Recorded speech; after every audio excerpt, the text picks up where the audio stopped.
We're taught to desire power, to see it as the ultimate prize, the result of ambition, strength, and will.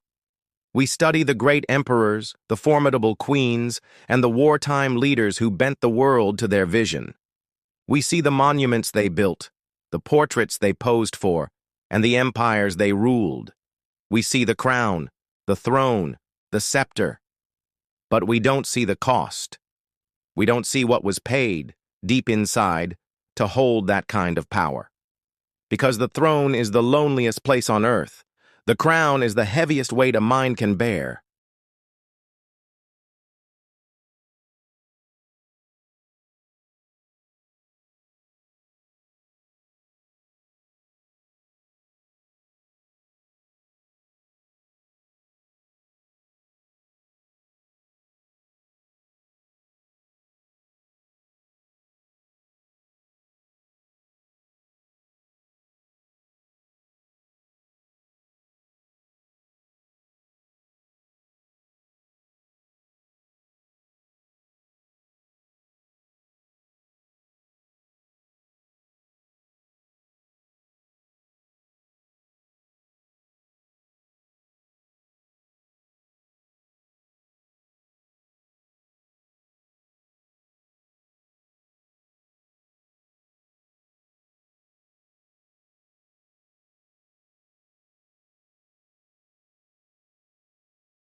When we picture Elizabeth I, we see Gloriana, the Virgin Queen, a woman who, in a man's world, held a nation together through sheer force of will.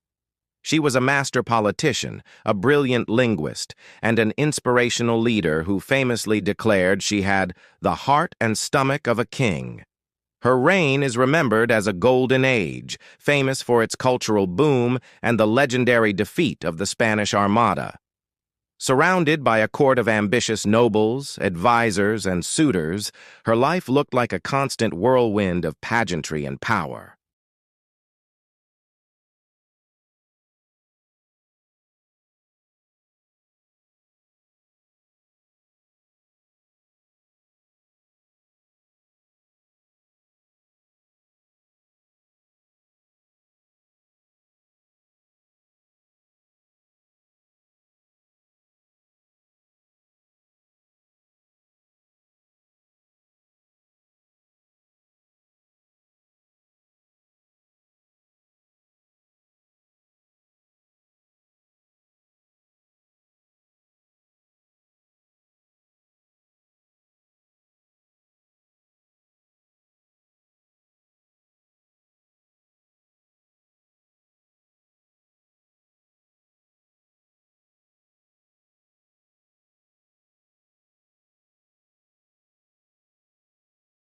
This choice had deep personal consequences. Elizabeth's court was a viper's nest of intrigue and flattery. Every courtier had an agenda. Every word of praise was a veiled request. In an environment like that, real trust is impossible to find. Elizabeth became a master at reading people, but that skill only deepened her isolation. The more she understood the games being played around her, the less she could afford to be vulnerable. And this isn't just a royal problem. Recent studies confirm this is a professional hazard for leaders, with well over half of modern senior executives reporting they have felt lonely in their role at some point. Elizabeth lived this reality every single day for 45 years. Her relationships were trapped in this tension between personal feeling and political need. Her lifelong connection with Robert Dudley, the Earl of Leicester, is the most tragic example. He was likely the love of her life, a friend from her youth. Their bond was undeniable, fueling endless court gossip. But even there, her power stood between them. Marrying him was out of the question. It would have looked like she was choosing personal desire over her kingdom. She kept him close, but never truly hers. She could give him land and titles, but not her hand in marriage. Their letters paint a picture of a deep yet doomed love affair, forever held back by the crown. She was a queen first, a woman second.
If loneliness is the silent prison of the powerful, paranoia is the screaming madness that builds its walls.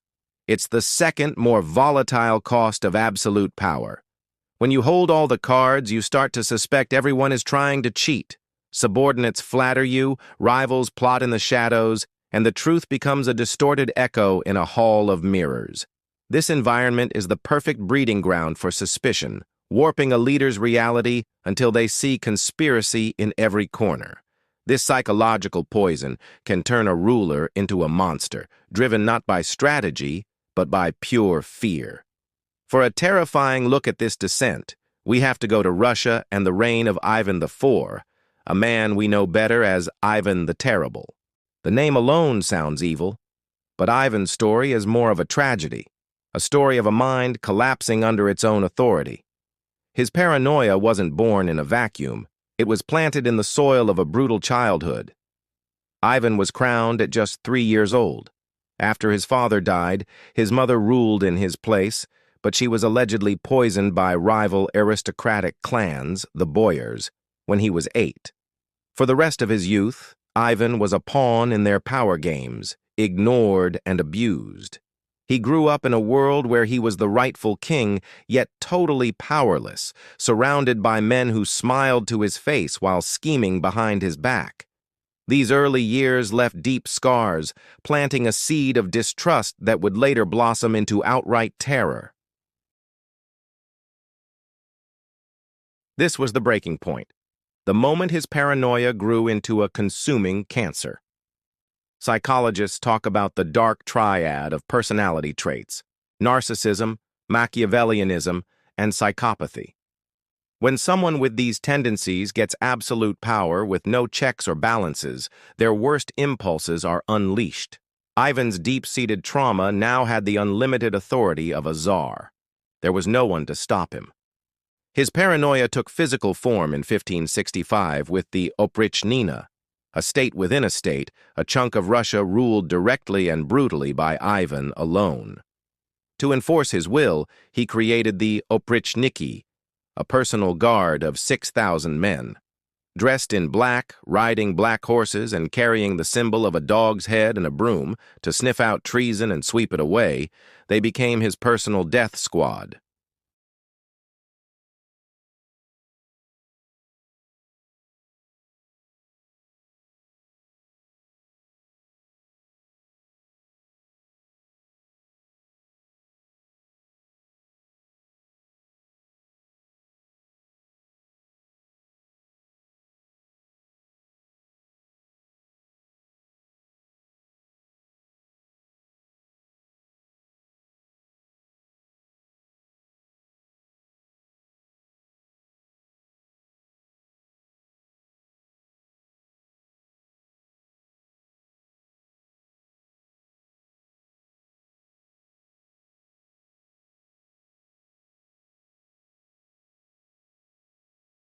The ultimate tragedy came when his paranoia finally turned on his own family. In a fit of rage, he attacked his pregnant daughter-in-law, causing a miscarriage. When his son and heir, also named Ivan, confronted him, the argument exploded. The Tsar, wielding his heavy staff, struck his own son in the head and killed him. In that moment, Ivan the Terrible didn't just kill his son, he killed his own dynasty. He was left cradling his dying heir, a ruler consumed by the very demons his own power had set free.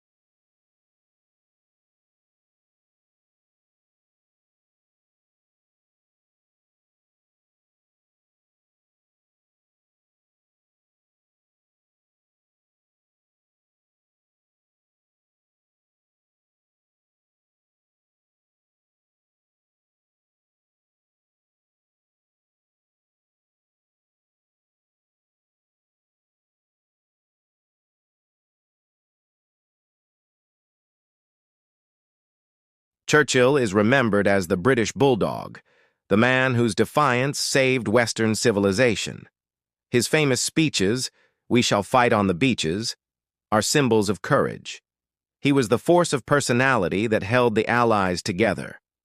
But behind that facade of strength was a man wrestling with personal demons and the staggering emotional toll of his choices. This internal struggle was magnified 1,000 times over by the choices he faced. Absolute power in wartime requires a kind of psychological armor. Research suggests power can reduce empathy, making it easier for leaders to make detached decisions. But for a man like Churchill, it wasn't that simple. The weight was real. Take his agonizing decision in July 1940, right after France fell. The powerful French fleet, one of the world's largest, was at risk of falling into Nazi hands. Churchill gave the order for the Royal Navy to attack the French ships at their base in Mers el-Kebir. The French had been Britain's allies just weeks before, but Churchill couldn't risk Hitler getting those ships. The attack killed over 200 French sailors. It was a brutal act against a former friend, a decision Churchill himself called hateful, but one he felt was essential for Britain's survival.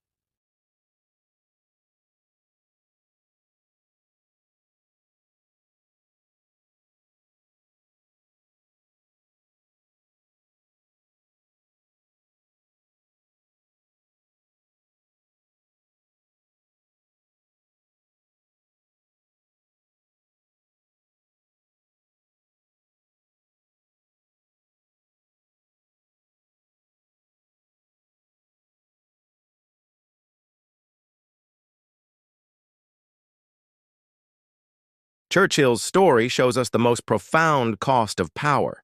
It doesn't just make you lonely or suspicious. It forces you to operate on an inhuman scale. It demands you weigh lives against lives and carry the ghosts of your decisions forever. He saved his country, but the toll on the man himself was immeasurable. The black dog of his depression was fed by the grim realities of a world he was responsible for. So we've walked through the silent halls of power and seen the ghosts that haunt them. We've seen Elizabeth I, a queen entombed in glorious isolation. We've witnessed Ivan the Terrible, a czar whose mind was eaten by paranoia. And we've sat with Winston Churchill, a leader bearing the crushing weight of life and death decisions for millions. Loneliness, paranoia, moral burden. They aren't separate problems. They're three heads of the same monster, born from unchecked power. The throne isolates you, which breeds distrust. That distrust hardens into paranoia. And to fight the enemies you now see everywhere, you're forced to make choices that erode your own humanity. It's a vicious cycle.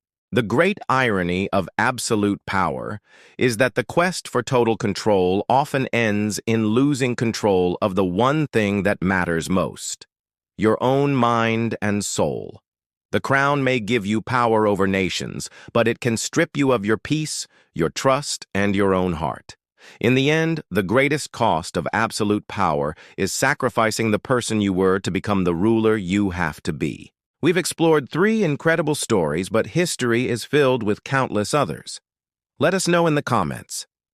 Which other historical leaders do you think paid the highest emotional price for their power? And what do you believe is the most dangerous cost of all?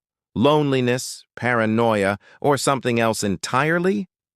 Join the conversation below.